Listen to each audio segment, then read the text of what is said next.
Hi Bonnie. Okay, so here's your past life spread. So what we're going to do is we're going to look at where we are, what you did with the majority of your time, an important day with the relationships and the feelings involved, another important day, the death, and the lesson learned. And we'll get hints of time throughout, okay? Like the time period. So what I'm going to do is just relay to you any impressions or images that come up, and your job is going to be to make connections where you can, and I'm going to try to help you however I can. All right? So let's start.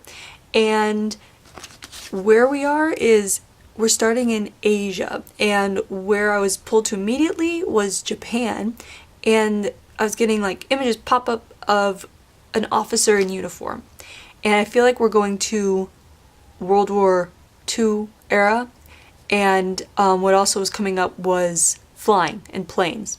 So I think we're looking at someone who is in the Japanese Air Force. So keep that in mind.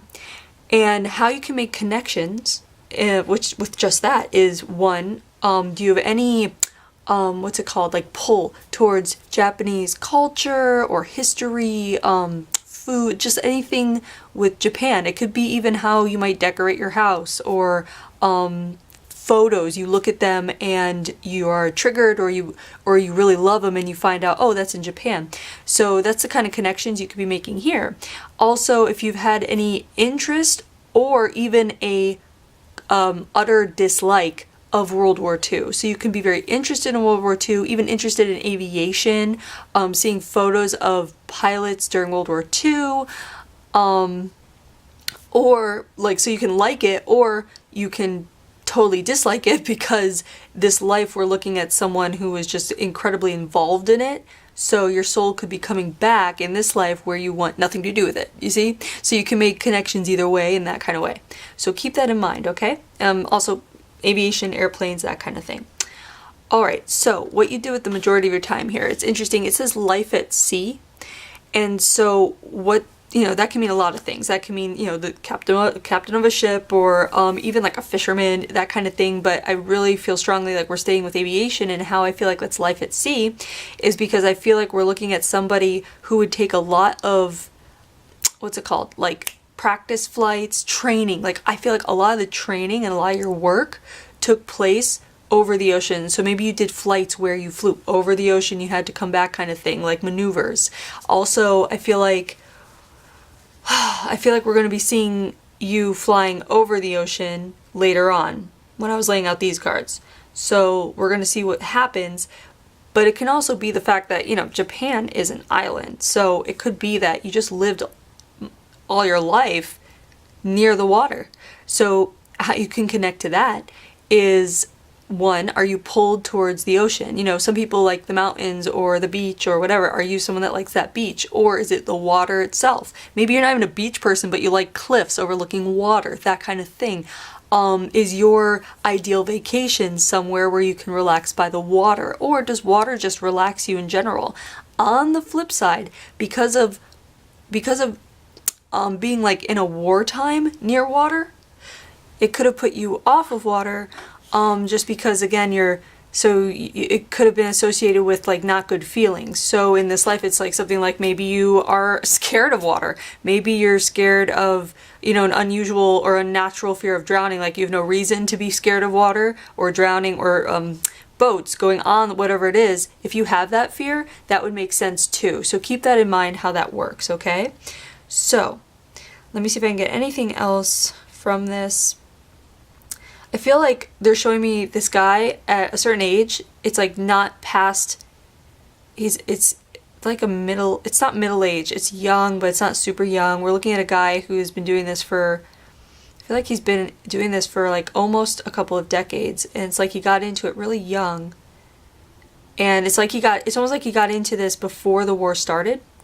And then it came, and it's just something he's been training his whole life for. Like this person really likes the military, like the Air Force, the structure and regime of it. So you might be someone that actually really does well under structured circumstances, given a deadline, given a prompt, things like that, very structured. On the flip side, you could have come back as someone who wants independence and freedom and wants to be creative and flexible with your schedules and doesn't like to commit to things, which would be very opposite to someone who's in the military. So it can go either way with that. So keep that in mind if that speaks to you. So let's go to the first important day here. So here we have a trauma. Okay, so the trauma involves a relationship with someone in your soul group. The soul group is someone who comes back with you time and again. They travel with you through many lifetimes, and you see them in various ways. They can be your best friend, they could be your enemy in life, because even your enemy teaches you lessons, and that's what a soul group is all about. It's about these people who are here to teach you lessons. So keep that in mind. But it can be your best friend, it could be a family member, it could be a person you meet, you feel like you've known them forever. It could be a person you meet and talk to for 5 minutes, but the conversation you have sets you off on another track, puts something in your mind, that kind of thing, like changes you in some way, growth, development. So we're looking at someone who's part of that, and then we're looking at the card pity. So what I'm trying to see is what's going on here, because I feel like we're looking at somebody who is injured on the job. There's something with an injury. Something, it's almost like maybe even a death, because I feel like the pity is coming in because there's a family that is now, something is with the family, but it's not you, it's someone close to you. I feel like this is like somebody that you trained with, and it's possibly like, I think it's possible that they died, and I'm trying to see how they died. Okay, so I'm not really like what's it called, good with facts with what happened with Japan in the US or Japan and other countries, because I feel like we're tied. There's something about the US here, or the Western world. Okay, so something with the Western world, because I'm not sure if it's the US or what. I'm trying to get clarity here, but basically it feels like there was an attack on Japan, and in this attack someone you know was taken out. They were killed, but it wasn't like an instant kill. It was a fatality. It was painful. It was not good to see. And he dies, and the family is left over. And I feel like you step up to kind of take care of this family, because it's almost like your brother, but not a brother. It's like brother in arms. So I feel like it's someone you trained with your whole life. I think it's like a best friend that you've had, and you both were so compatible together. It was almost like a soulmate-ish thing, which would explain the soul group thing. And it's like you grow up together with the same ambitions and dreams, so many memories together. And I mean, I even want to say, gosh, I don't know timelines, but it's almost like I want to say something big happened, like that bomb that went off. And it's almost like this person was something, what was it called? Afflicted. Like this person got the bad part of the after effects of the bomb. Sorry, I can't speak today, obviously. And I feel like, so it's like something like that. So basically it's an outside external thing that comes into your territory, Japan, and harms a lot of people. This person is involved. They get harmed. It eventually leads to their death. Their family's left over. You step up to take care of their family. The pity is for the family, not just by you, because there's love there too. It's also by the community. It's also like a collective consciousness of pity that this country is feeling for the people that are afflicted.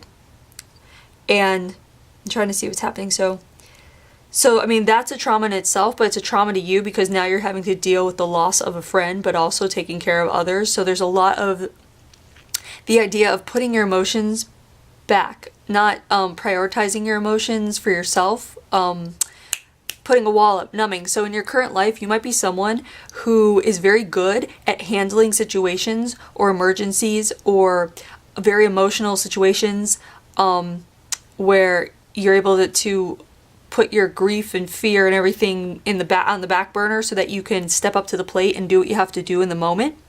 And if that speaks to you, if that's something, a personality trait that you have, it would stem from here. But it also leads to things like closing yourself off and numbing yourself from feelings in a way where it might even possibly harm your relationships, whether it's romantic relationships or friends, family, whatever it is. Like you might find that you may feel like people might find you to be stoic which can be, it can come in handy, you know, like especially if you're a mother or something where you have to multitask, you have to take care of all these things, and if someone gets hurt, you have to take care of them and this and that. If someone's sick, you have to take care of them without worrying, kind of thing, or of course you'll worry, but you put it on the back burner so you can accomplish what you have to get done. So you might be that's a great thing to be able to do, is to take care of stuff when it comes up. But at the same time, you want to be aware that you also have to let feelings out and in. You have to feel. So I feel like this would be coming up, if this speaks to you, it would be coming up in a message of letting yourself feel. Allow yourself to feel. You can always put them back on the back burner when an emergency comes up, but it's almost like if that's the case, it's time to really just allow yourself to feel. And it might be uncomfortable to you because it might feel very vulnerable, and you might be someone who doesn't like to be vulnerable. But if that's the case, then this is coming up because it's telling you that it's time to become vulnerable or more vulnerable. In fact, vulnerability can save a marriage. Vulnerability can save a friendship. Vulnerability is such a treasure and a blessing, but it's really hard because it's scary. So it's also getting out of your comfort zone, facing your fears, that kind of thing. And when you do that, you will see remarkable growth. You will see the return 10 times fold. When you step out of your comfort zone, step out of the box, and do something challenging like being vulnerable, you will see so much return on that. You just have to do it. So I know it's kind of hard, but anyway, if that speaks to you, just pay attention to that, and if not, that's fine. Also, with your soul group, this card, what comes up is you might be someone, it can go two ways. One, you could be clingy, possessive, territorial almost with friends, family, kids, whatever it is. You might be someone that checks in on people, just like overly protective, and it would come from losing a best friend here. Or on the flip side, you might be someone who never allowed yourself to have a best friend, never allowed yourself to get so attached to someone, or you still, again, with that wall up kind of thing, might not like to feel attached to people, because that's a very vulnerable place to be, because you can lose people. So there might be this weird subconscious underlying fear of losing people that keeps you at bay from having either lasting friendships, relationships, or like very vulnerable relationships, or I guess close. Like if you feel like you can't get close to people, or in romantic relationships or whatever, if you feel like there's something like, why don't I feel as close as I see these people over here being? It's because there's this subconscious layer in you that is putting up a wall, so you have to kind of go in and dig deep and see if it's you rather than the situation itself. And if it is you, that's actually a good thing, because it's something you can start processing and working on and getting over and getting through. And the first step to take to get over that is to, again, step out of your comfort zone and offer vulnerability in the moment. It's hard, but try it, just gotta try it. So let's go to, oh wait, before we move on from here too, is also a feeling of needing to take care of not just people that you love or protect. It's like taking care of the neighbors, taking care of like if you have kids, taking care of their friends if you see that they're going through something. This can also be taken as, this can be taken from others as, like, they might consider you to be like stepping over your boundaries in a sense, like hey, this isn't your business kind of thing. So if you've ever run into that situation, it's only because you care too much. And if it's not the case, it could be, again, like, it can go either way. So either you step over the boundaries, take care of people who you see or feel need it, or two, you're closed off, so, and you let people mind their business because you don't want to show your vulnerability in opening up and helping them in that way. So keep that in mind if that speaks to you in any way. I know it's very opposite, but that's what we get here a lot, is opposites. So let's go to the next important day. Here we have they have come, welcome, conquered card. It usually means that there's newcomers, like there's people coming into a territory that isn't their own. And then the relationship involved is child. Whoop, whoop, there's a light on there. There you go, child. The child card. And feelings of gratitude. There we go. Okay, so this is really interesting. This is a very cool moment. What's coming through is a heroic moment for you, but it doesn't end well for you, but it kind of ends well in a like philosophical sense, because what we're seeing here, what I feel like we're seeing here, is an invasion. And I feel like we're placing you in the skies with your plane. And I feel like you're flying for combat. And I mean, dare I say we even go for Pearl Harbor. This might be Pearl Harbor. So, oh, that has gone. Oh, sorry. But anyway, if you've ever been pulled towards Pearl Harbor, like the history of, or you know, you've seen the movie and it triggers you, anything, that's what we're looking for, is like triggers. So if you're triggered in any way by that, that just means you get an emotional response kind of thing. That would make sense, because I feel like that's what we might be looking at. So keep that in mind. Not only Pearl Harbor, but like there's also, you know, it can even be weird, like you feel pulled towards Hawaii, or opposite, you never want to go to Hawaii, you know, because I feel like that's where we see you end your career. But it feels very much like a Pearl Harbor thing. So there's a combat, you're in the air, and I feel like the child card is actually coming up because I feel like you're in the air with obviously a lot of other people from your unit or whatever, but I also feel like we're looking at either one, there's someone who's been training under you who is very young, and so I'm trying to clarify it, but it's almost like this person either is with you and you don't like it because of the mission that's supposed to happen, like you know that there's a likelihood of no one getting out alive, or two, this person that trains under you is back home safe at the base. But either way, this person it's almost like this is a kid, and there's something about this kid that reminds you of you when you were that age. So I feel like we're looking at you possibly no older than like late 30s, possibly 40, but like late 30s. And we're looking at this kid who's like possibly, I don't know, 17, 18, 19, like just a kid, you know? And so whether he's with you or whether he has stayed back, there's this feeling that he makes it. He lives, he survives, whatever it is. And I don't know if any of those pilots that came over Pearl Harbor, I don't know if any of them did survive. You might want to Google that and check, because that would be really interesting. And if there were any of them that did survive, or like, you know, turn around and land somewhere else or go home or whatever it was, see how young they were. Like if they have like a roster. That's what's fun about these. You get to look in history and see what, you know, how to piece it together.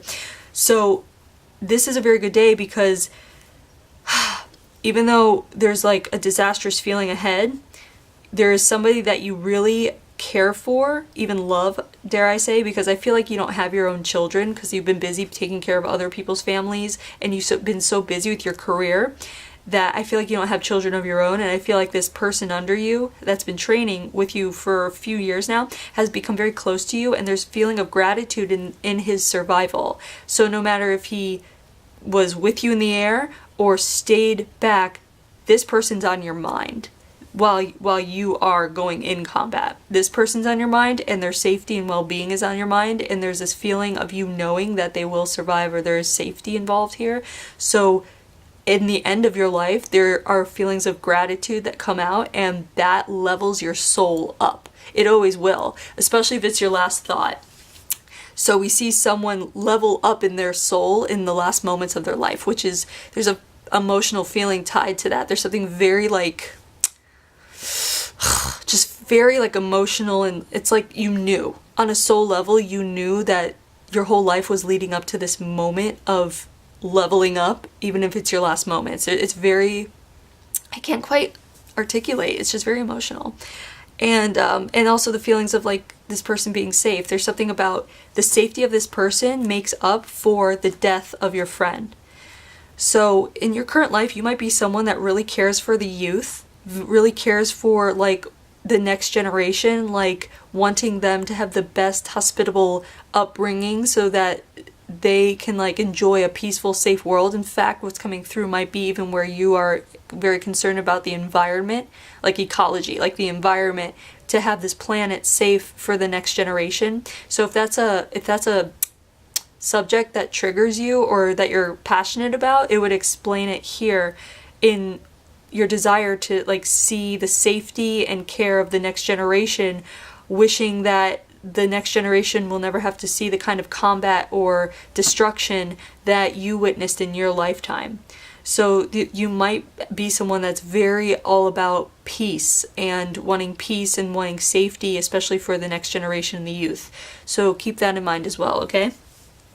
So let's go to the death here. This is the water card. So it says, let the water take me over. And a lot of times we get this with drowning.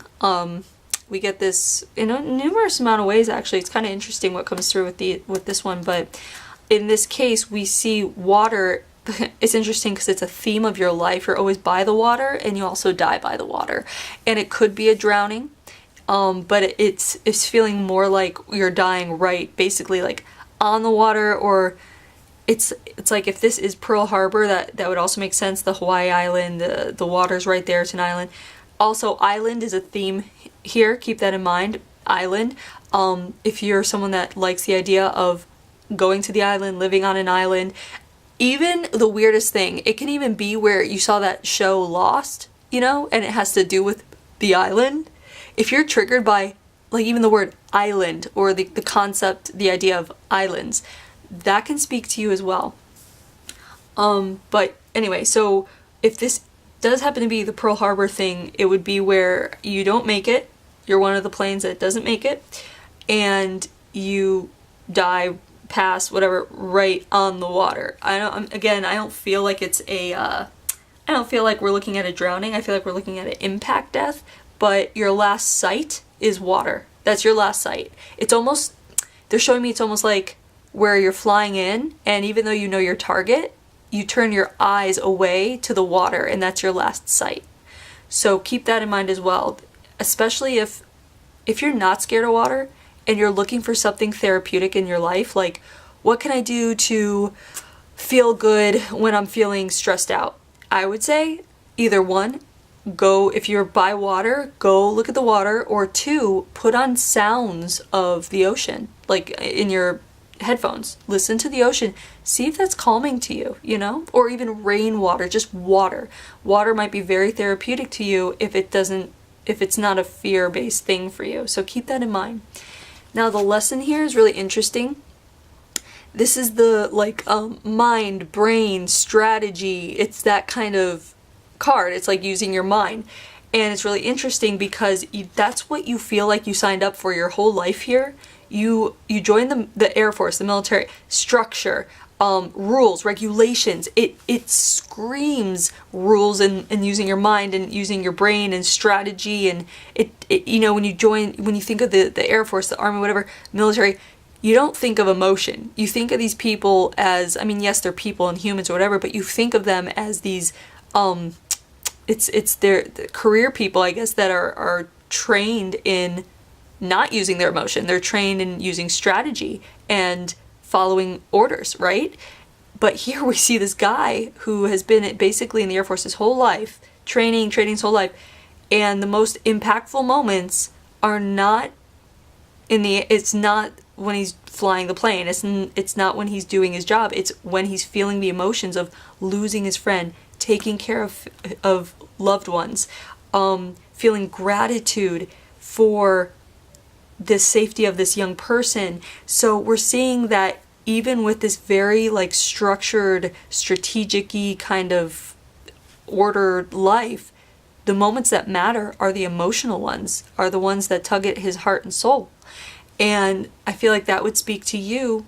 It's almost like in this day and age, it's the kind of thing where it's like we can get so caught up with our career and with our like raising the proper family, raising the family right, or achieving and accomplishing and, you know, getting ahead, and, you know, all these things that we're like kind of programmed to do in this period of time to get ahead, money, all that. It's like, it doesn't matter. Like, it's almost like a message to you to be like, when you get overwhelmed or stressed or whatever, or even not, even just your day to day, you got to come back to the heart of life, like to the heart and soul of why we're here. And why we're here is the emotional bits. It's to grow at a soul level. And a lot of growing at a soul level in this way is learning the lesson that sometimes you have to put the accomplishments, the achievements, the career, you have to kind of put that second, and you have to really focus in on the feelings and the relationships and the people and the things that really matter. And it's also what comes through again is that vulnerability, which is so hard for so many people. But it's like this vulnerability can't be achieved if you're not in a state of allowance, and you're not in a state of allowance when you're focusing on controlling everything, like your career and however you want to appear to society, or however you want to keep up with society, if that makes sense, which is so hard to get out of, because it's again a program, like we are programmed to do that. But I feel like the big message that's coming through here is kind of like start your deprogramming in a big way. Like start deprogramming through vulnerability and putting emotions first and listening to yourself, listening to your emotions, your intuition, opening up. Again, it's about prioritizing. So I feel like this is coming through because it's time to, like this man basically learned in the last moments of his life, prioritize the feelings of gratitude, love, what you cherish most, the people that you cherish the most. That's what is number one. And then everything comes after that. So I feel like that's what's coming through to you is prioritize correctly, and something about vulnerability and learning to put the what's it called, like the wiles of society, the desires of society, the desires that society places on us that are false, the desire to accomplish, achieve, and look a certain way and act a certain way and make a certain amount of money and all that. I know it's important, we all have to pay the bills, but again, I feel like that's what's coming through is, remember, you can still do this, but you can also be a vulnerable, emotional human being. Like, give yourself credit, and pay attention to your emotions, and prioritize the things that are truly important. So, there's your past life reading. I hope you enjoyed it. I hope you were able to make some connections, and thanks for letting me read you.